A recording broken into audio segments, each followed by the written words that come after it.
Well, the Future Homes Standard was published last week. What do we know? It is fair to say it's quite long awaited. A lot of people have spent a lot of time getting to this point. So, what is a Future Homes Standard home? Hi, I'm David Adams. I lead on the Future Homes Standard implementation for the Future Homes Hub. The Hub, it's an organisation that brings together home builders, industry partners and government to coordinate the transition to sustainable, zero carbon ready new homes.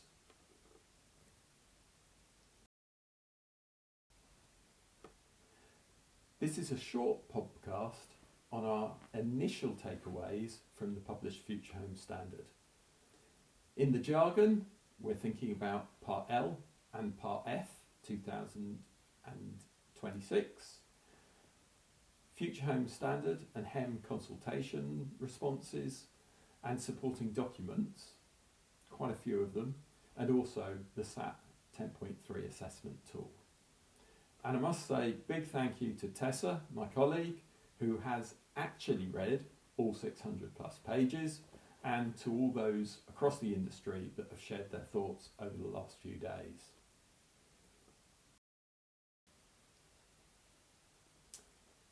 So this is early headlines, and it is important to say devil is in the detail.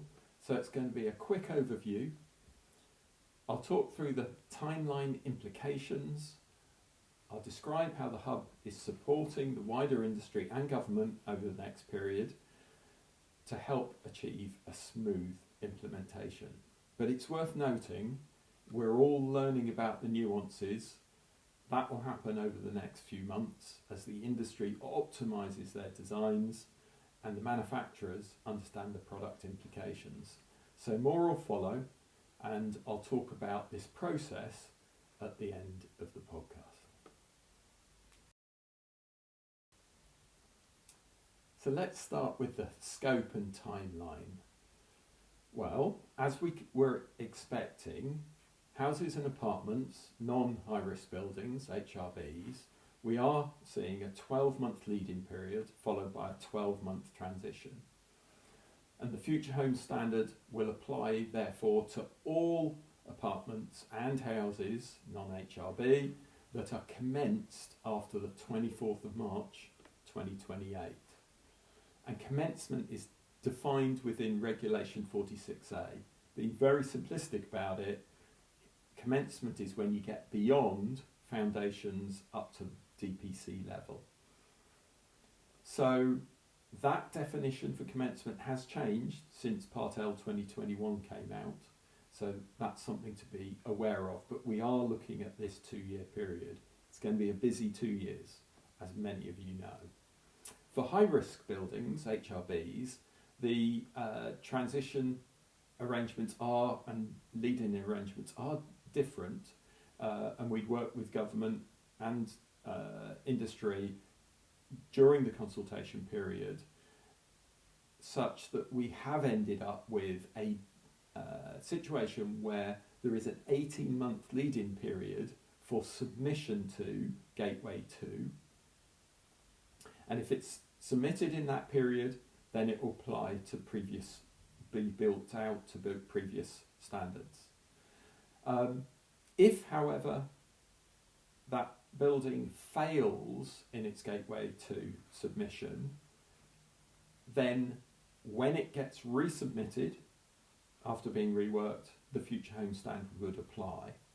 It's also worth saying that the 3 years lapse of plans still applies, so the building would need to be commenced 3 years from registering with building control. So from a timeline perspective, good news on the HRB side. That was an important change following consultation, and broadly what many were expecting regarding houses and non-HRB apartments. In terms of calculation methodology, the new version of SAP 10.3 has been released, and people are working with it now. As expected, as pre-announced, HEM is not available and is not going to be available for at least another 3 months. So we're in a period for the Future Home Standard where HEM is going to be a period of dual running between HEM and SAP 10.3. Worth noting that SAP 10.3 will be used for at least 2 years, maybe more, depending on when HEM comes out. And that's used for design purposes. And if a building was designed to 10.3 during that period, it can then be built out using 10.3. So the 2-year period is for design purposes. But worth noting that the new style EPC, which we're expecting second hand of 2027, and has different performance reporting, which are pretty helpful for new build homes, would only apply to homes that are designed and built out under HEM. That EPC, again, coming in at the end of 2027. SAP 10.3 would, where it's used, would still refer back to the old style EPC. It's worth saying that the notional home, which is effectively it's a government-defined reference dwelling of exactly the same dimensions, but with standardised specifications for fabric services and technologies to set the performance target that the real design must meet, and those targets being the fabric energy efficiency, primary energy and emissions ratings. So the notional has been published, as you'd expect, and that includes lots of different specification elements, where the technologies include wastewater heat recovery, decentralised mechanical extract ventilation rather than the previous intermittent extract, an air tightness of 4 rather than the previous 5, heat pump rather than a gas boiler, and also PV panels, which we'll talk about in a moment. In terms of the fabric standard, it's broadly aligned to the 2021 regulations, but there are some subtle differences and we're not exactly sure how that will move things around, but clearly there's a change in air tightness, the DMEV is introduced, and also there are different ways of expressing the window performance. So all of those have an impact on that fabric standard. So whilst it's broadly the same, there may be some changes required in order to achieve the fabric energy efficiency. We shall see. It's also worth saying that there is a different notional building for homes on a communal network. So this was consulted on and has been taken forward. So from a assessment perspective, for those that responded to the consultation, it's broadly option 1, but important to work through the details.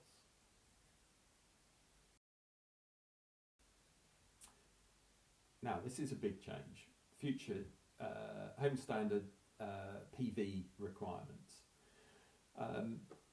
As was part of the PV survey, there's going to be a functional requirement of that is calculated in kilowatt hours using a standard set of specifications, meaning 40% floor area, ground floor area, assuming a 45 degree pitch that's southeast southwest facing with no shading, and a 220 watt per metre squared panel. You don't have to build the home to those parameters, but those parameters are used to determine the target kilowatt hours per year of generation from the PV. And as it's a functional requirement, unlike with the 2021 regs, the PV cannot be traded off against other improvements. With the 21 regs, you could. It was still 40% and many of the same parameters, but you could trade it off against a better boiler or wastewater heat recovery or improved controls. This time you can't. You've got to meet that minimum functional requirement. However, if you practically cannot place that much PV on the roof is simply too small, then there is a codified approach, so a set of rules that you can follow in order to be able to demonstrate that you've got the maximum that you could achieve on the roof and you are not penalised within the notional calculation. Part of that is edge distances have been defined within Part L 2026 for calculating this maximum PV, but it's not all there, not all of the steps. There's some more work to be done here to provide that fully codified approach. And it's worth saying, if you haven't picked up on it, there is also a Part B consultation just launched on, amongst other things, minimum installation edge distances for PV. Also worth noting, these PV requirements apply to buildings that are under 18 metres. If the building is over 18 metres, then that building is exempt. So quite a lot of things to unpack with PV. This is quite significant, to say the least. And we're still working through those implications and more work needs to be done.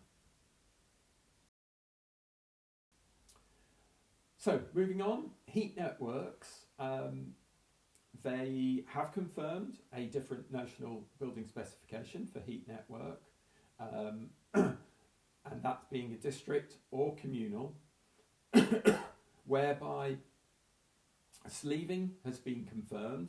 So in other words, if you're connecting to an existing heat network, you are not penalised if that existing heat network has a high carbon intensity, for instance, but you are required to add low carbon heating sources to that heat network to cover 90% rather than 85% in the consultation, but this time of the annual energy needs, not the peak energy needs, which is quite a big shift and it makes it more practical.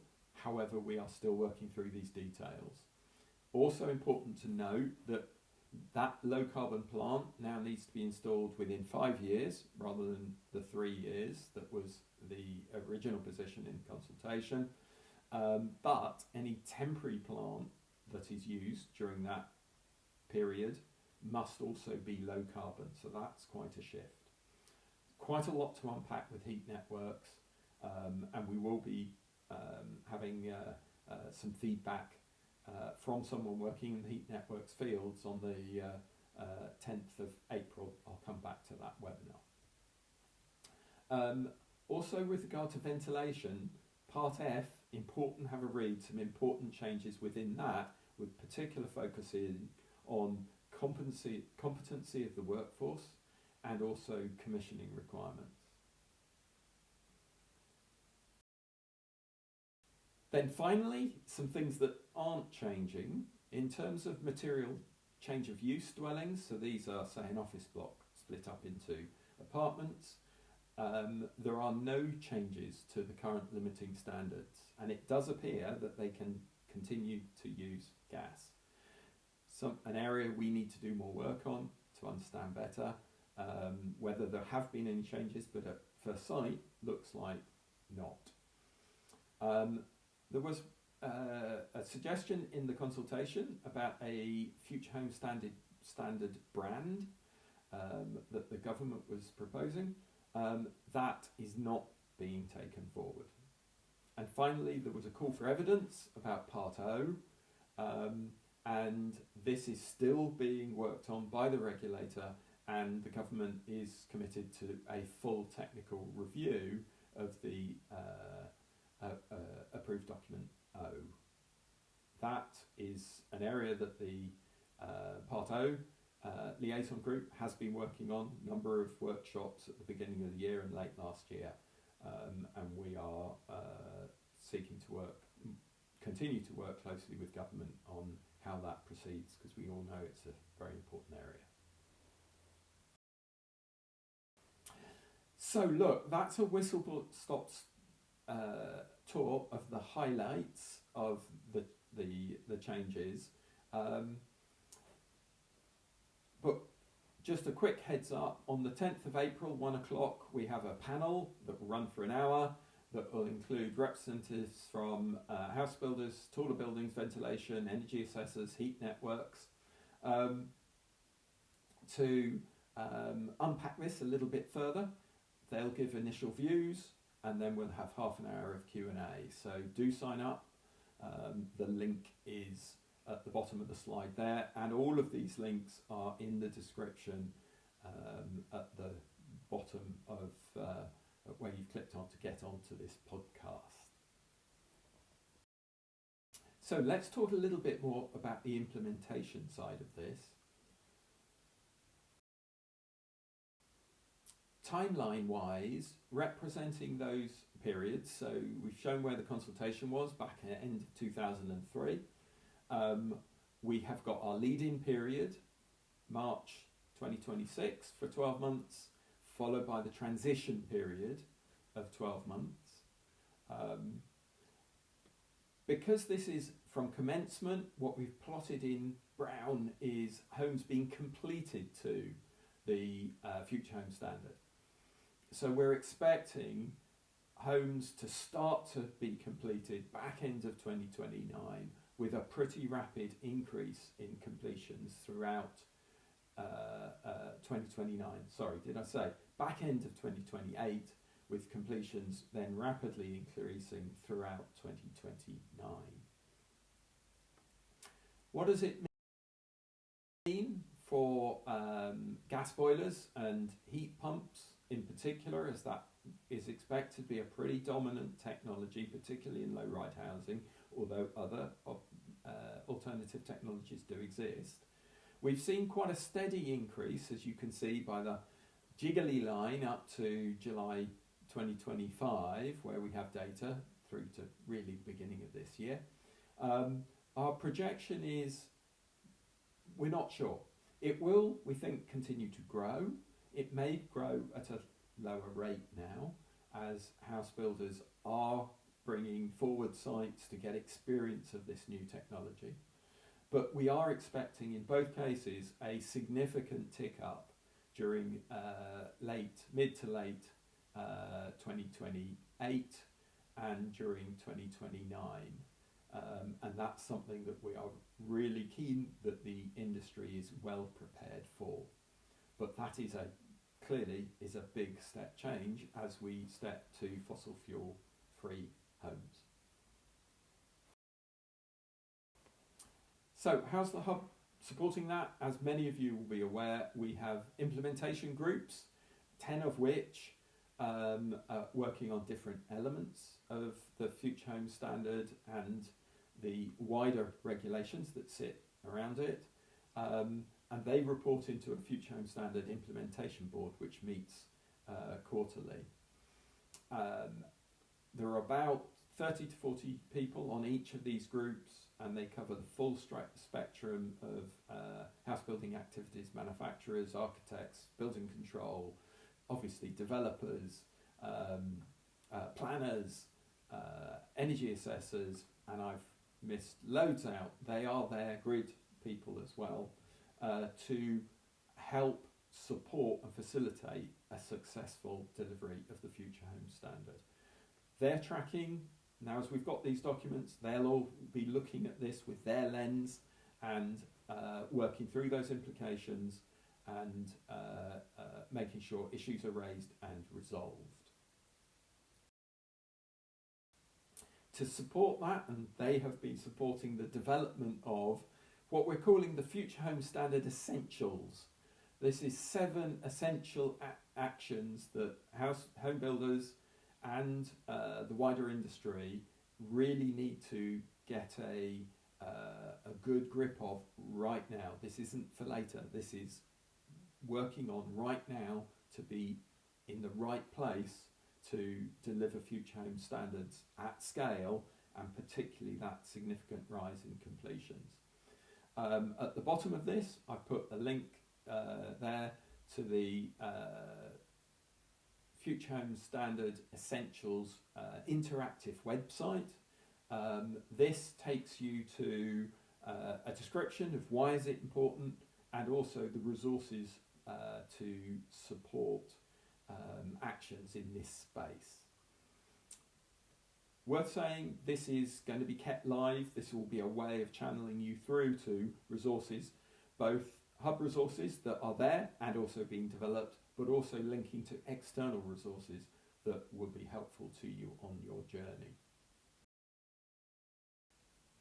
And we've published quite a lot of guidance already in this space. Has to be said, quite a bit focused on heat pumps in different aspects, and also the consumer.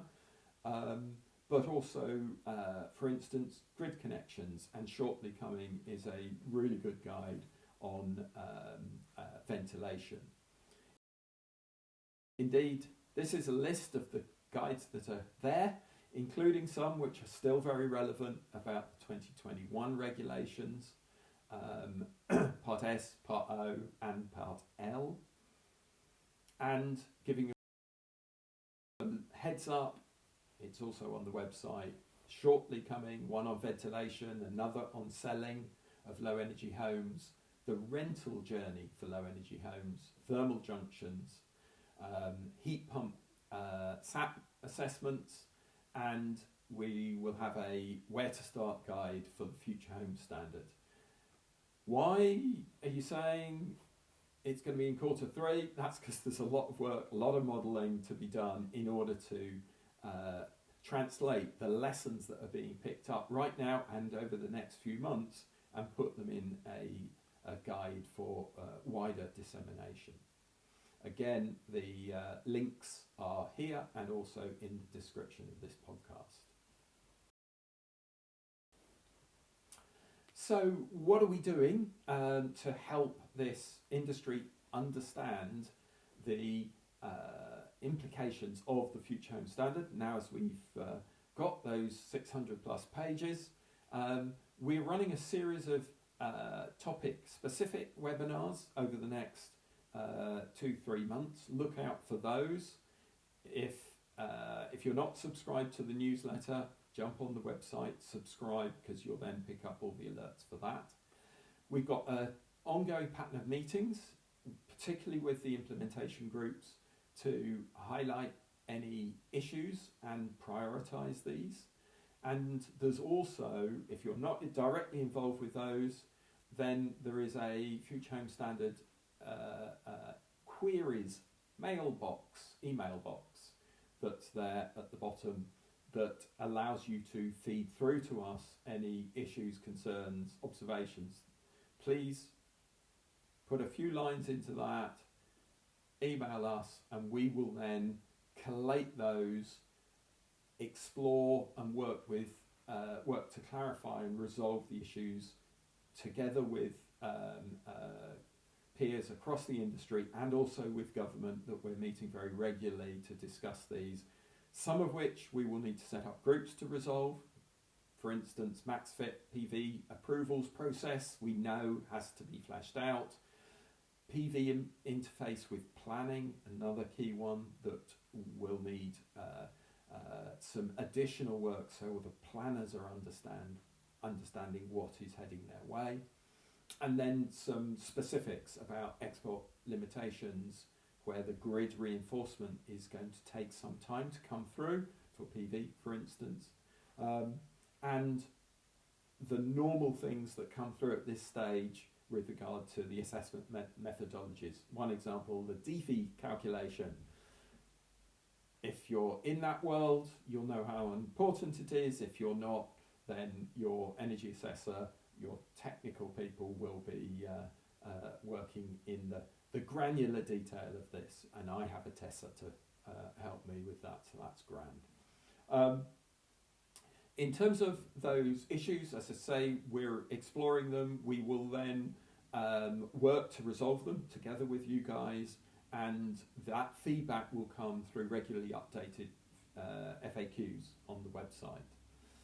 Worth pointing out, and we'll have a slide on it in a second, we have a Future Home Standard Technical Conference with up in Leeds and also in London to discuss all of these implications together, and there will be a community of practice to help socialise this too. And then later on, as we've worked through all this, we're going to be setting up some smaller builder specific clinics to answer particular questions that this process might not have fully resolved. So nearly there. Just a quick shout out for the Future Home Standard Technical Conference in Leeds and in London in June. The web address is at the bottom for you to sign up. It is a substantial discount for members, so encourage members to sign up and let's see you there in person. And if you're not a member, then please join. It makes a big difference. Get involved, and we can help you on this journey. Worth a shout out to smaller house builders. It is free for you, and that is helpfully supported by government and others. So do join on the membership. That allows you access to the members only areas. There is also clearly lots of information that we also publish that is free to access, but by being a member you are supporting us to support you, and also there are some member advantages. So finally, thank you for your time. All of the links I've mentioned are in the description below. Those are live links, otherwise type them in. And I look forward to seeing you in person or virtually over the next few months. Goodbye.